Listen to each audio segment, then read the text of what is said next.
I'm Dr. Lynn. I'm going to explain a little bit about male pelvic floor anatomy to you and show you how to sit properly to avoid a lot of pressure being on certain parts of your pelvic floor that can be extra sensitive and contribute to pelvic pain.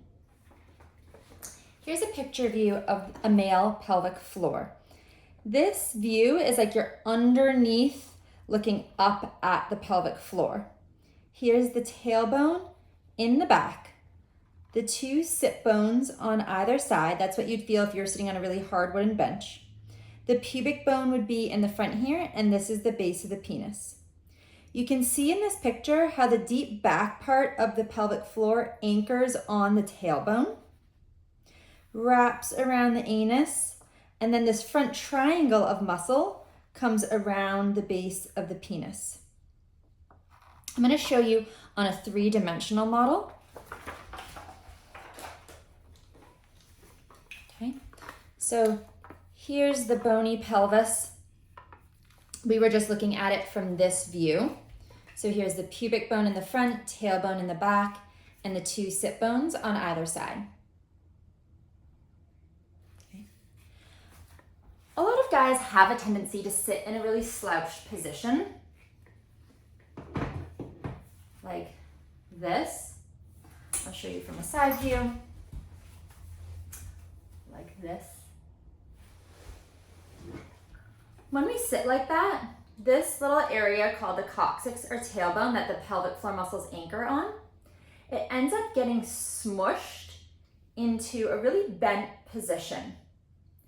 This can shorten and tighten and compress the pelvic floor and can contribute to pain. So it's really important to get into the back of your chair, get your butt all the way back in the crease of the chair. Use the back to actually, the back of the chair to actually lift and support your low back. If there's not something supporting your back, it would be a good idea to take a towel rolled up right here or get a lumbar support cushion, because when you're up nice and tall, you're gonna lift pressure off the tailbone. I'll show you on the model here.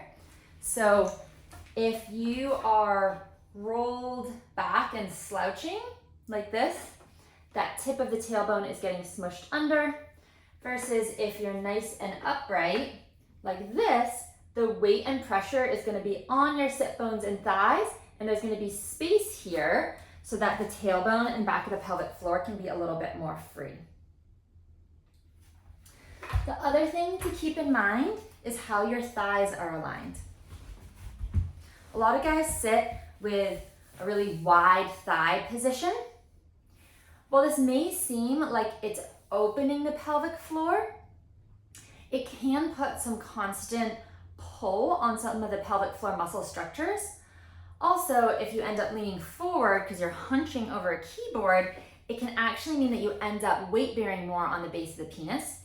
So you want to sit with your thighs parallel to each other so that it's really the base of your butt and thighs that can support your weight and not the base of your penis and your pelvic floor. I hope you find some of these tips helpful. And remember, it takes a long time to form a new habit, so don't get discouraged if you catch yourself slouching. You might need to have some little pictures around your computer screen or some dings that go off on your phone to remind you to check your posture at first until you've formed a new good posture habit.